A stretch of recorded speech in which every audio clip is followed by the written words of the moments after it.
अस्सलाम वालेकुम रहमतुल्लाहि व बरकातुहू। नाज़रीन गिरामी, दोबारा आपकी खिदमत आले में हाज़िर होने का शर्फ़ हासिल करूँ। आज के हमारे इस प्रोग्राम को उन्वान है कि एक ऐसा अमल के जिसके करने के बाद आपका महबूब कॉल करने पर मजबूर हो जाएगा। लेकिन इससे पहले कि इस अमल के बारे में आपकी खिदमत आले में कुछ अर्ज़ करूँ, गुजारिश करता हूँ कि मोहतरम नाज़रीन याद रखें, हमारे जितने भी अमल होते हैं वो सिर्फ़ और सिर्फ जायज़ मकसद के लिए होते हैं, नाजायज़ कामों के लिए, गलत कामों के लिए, हराम कामों के लिए हमारी तरफ से किसी को भी किसी तरीके की कोई इजाज़त नहीं है। मोहतरम नाज़रीन, हमारा कॉन्टैक्ट नंबर है 9696824150। आज का जो अमल है वो महबूब को कॉल करने पर मजबूर कर देने का अमल है। अगर आपका महबूब पहले अच्छे रवाबित था, पहले अच्छे ताल्लुकात थे, लेकिन अब जो है वो कांटेक्ट नहीं कर रहा है और आप ये चाहते हैं कि वो आपसे कांटेक्ट करे, तो ऐसी सूरत हाल में इस तावीज़ मुबारक को इस्तेमाल करें। याद रखें, हज़रत मौलाना जिलानी रहमतुल्लाह अलैह का बताए हुए बहुत ही पावरफुल अमल है जो मैं आपकी खिदमत आलिया में अर्ज़ कर रहा हूँ। ये बहुत मुख्तसर है लेकिन इसका असर बहुत ज़्यादा है।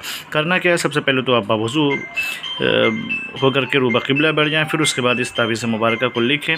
लिखने का जो तरीक़ा है वो पहले इस तरीके से लाइनें खींच लें, फिर उसके बाद वाव वाव, फिर 2 3, फिर 8, फिर 9 9, फिर अल्लाहु फ़ला बिन फ़ला लिख करके जिसके लिए लिखें उसका नाम, उसकी माँ का नाम लिख करके तावीज़ बनाएं। उसके ऊपर थोड़ी सी शक्कर डाल दें, फिर उसके बाद इसको जलाएं, फिर उसके बाद इसकी राख जो है पानी में डाल दें। इंशाअल्लाह दिन में सिर्फ कीजिएगा, रात में बिल्कुल भी मत कीजिएगा।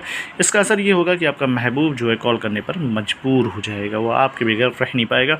मोहतरम नाज़रीन याद रखें, सिर्फ इजाज़त मिलेगी उनके लिए जो जायज़ मकसद के लिए इसका इस्तेमाल करेंगे, नाजायज़ कामों के लिए बिल्कुल भी इजाज़त नहीं है। और इजाज़त के लिए शर्तें के कमेंट में जाके या अल्लाह मोहम्मद लिख दिया, हमारी तरफ से आपको इजाज़त मिल जाएगी। फिर मिलते हैं दूसरे नशिस्त में, तब तक के लिए खुदा हाफिज़, अल्लाह हाफिज़, अस्सलाम वालेकुम व रहमतुल्लाहि व बरकातहू।